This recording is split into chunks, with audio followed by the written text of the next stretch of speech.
നിങ്ങൾ ഈ വീഡിയോ ഒന്ന് കണ്ടു നോക്കിക്കേ. ഒരു പാവം പെൺകുട്ടിയെ ബലാത്സംഗം ചെയ്ത കൊന്ന കേസിലെ പ്രതിയായ ഗോവിന്ദചാമി ജയിൽ ചാടുകയും പിന്നീട് പോലീസിന്റെ പിടിയിലായപ്പോൾ ഇന്ത്യൻ ജനാധിപത്യത്തെയും ജുഡീഷ്യറിയും വെല്ലുവിളിക്കുന്ന കാഴ്ചകളാണ് നിങ്ങളിപ്പോൾ കണ്ടുകൊണ്ടിരിക്കുന്നത്. കേരളത്തിലെ ഏറ്റവും സുരക്ഷാ സംവിധാനമുള്ള ജയിലുകളിലൊന്നാണ് കണ്ണൂർ സെൻട്രൽ ജയിൽ. ഈ കണ്ണൂർ സെൻട്രൽ ജയിലിൽ വെച്ചിട്ടാണ് വികലാംഗനായ, അതായത് ഇടത് കൈ നഷ്ടപ്പെട്ട ഒരാൾ ജയിൽ ചാടുന്നത്.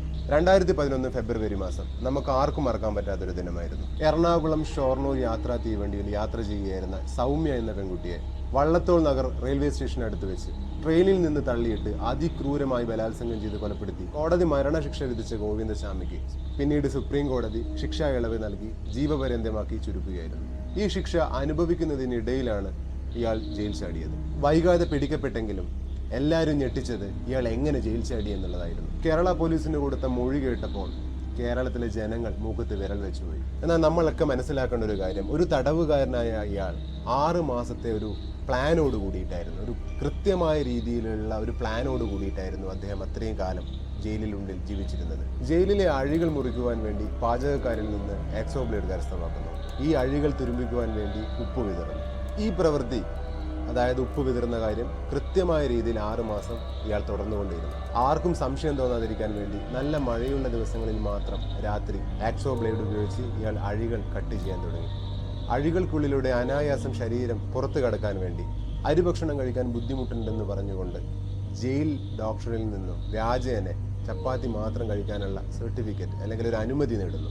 ഇത് ഇയാൾ കൃത്യമായ രീതിയിൽ പാകപ്പെടുത്തുകയും അതിനനുസരിച്ച് ഭക്ഷണം കഴിക്കുകയും തൻ്റെ ശരീരം 6 മാസത്തിൽ മെലിയാൻ വേണ്ടി പാകപ്പെടുത്തുന്നു. കാരണം എന്താണെന്ന് വെച്ചാൽ അയാൾക്ക് ജയിൽ അഴികളിലൂടെ പുറത്തു കടക്കാൻ വേണ്ടിയിട്ട്. നിങ്ങൾ ഓർക്കണം, ബിരിയാണി കഴിക്കുവാൻ വേണ്ടി ജയിലിൽ നിന്ന് അടിയുണ്ടാക്കിയ കക്ഷിയാണ് ഇയാൾ. എല്ലാ സാഹചര്യവും തനിക്ക് അനുകൂലമായി എന്ന് തോന്നി തുടങ്ങിയപ്പോൾ അയാൾ ഈ പ്ലാൻ എക്സിക്യൂട്ട് ചെയ്യാൻ ശ്രമിച്ചു.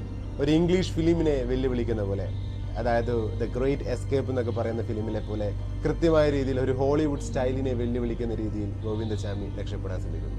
ഈ പദ്ധതി പൂർത്തീകരിക്കാൻ വേണ്ടി അയാളെടുത്ത സമയമാണ് 6 മാസം. തീർന്നില്ല. അഴികളിലൂടെ പുറത്തിറങ്ങിയ ഗോവിന്ദചാമി സഹതടവുകാരുടെ പഴയ തുണികൾ കോർത്തിണക്കിക്കൊണ്ട് ഒരു വടമുണ്ടാക്കുകയും മുൻകൂട്ടി പ്ലാൻ ചെയ്ത ഒരു ഡ്രമ്മിന് മുകളിലൂടെ കയറുകയും ആ വൻമതിൽ അയാൾ മറികടന്ന് ജയിൽ ചാടുകയും ചെയ്യുന്നു. മണിക്കൂറുകളോളം ഒരു പ്രദേശത്തെ മുൾമുനയിൽ നിർത്തിയ ഗോവിന്ദചാമിയെ ആ പ്രദേശത്തെ എല്ലാ ആളുകളുടെയും പോലീസിന്റെയും കൃത്യമായ ഇടപെടലുകൾ കൊണ്ട് വലയിലാക്കുന്നു. എങ്കിലും കുറെ ചോദ്യങ്ങൾ ബാക്കി നിൽക്കുന്നു.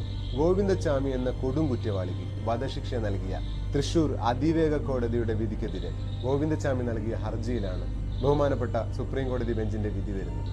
ഒറ്റക്കയ്യനായ ഗോവിന്ദചാമിക്ക് ഒരു പെൺകുട്ടിയെ ഒറ്റയ്ക്ക് ട്രെയിനിൽ നിന്ന് തള്ളിയിടുവാൻ പറ്റുമോ എന്നുള്ള സംശയം ഉന്നയിക്കപ്പെടുന്നു. അതിസുരക്ഷാ സംവിധാനമുള്ള കേരളത്തിലെ സെൻട്രൽ ജയിലായിട്ടുള്ള കണ്ണൂർ സെൻട്രൽ ജയിൽ ഒരു ഒറ്റക്കയ്യനായിട്ടുള്ള ഗോവിന്ദചാമിക്ക് ചാടിക്കടക്കാൻ വേണ്ടി ഒരു പെൺകുട്ടിയെ കൊല്ലുക എന്നത് നിസ്സാരമായ കാര്യമാണ്. നിയമങ്ങൾ ഒരുപാട് ഇനിയും മാറേണ്ടിയിരിക്കുന്നു. ലോകത്തിലെ ഏറ്റവും മഹത്തായ ഭരണഘടനയും നീതിന്യായ വ്യവസ്ഥയാണ് ഇന്ത്യക്കുള്ളത്. എങ്കിലും എങ്ങനെ ഗോവിന്ദചാമിമാർക്ക് വെല്ലുവിളിക്കാൻ സാധിക്കുന്നു?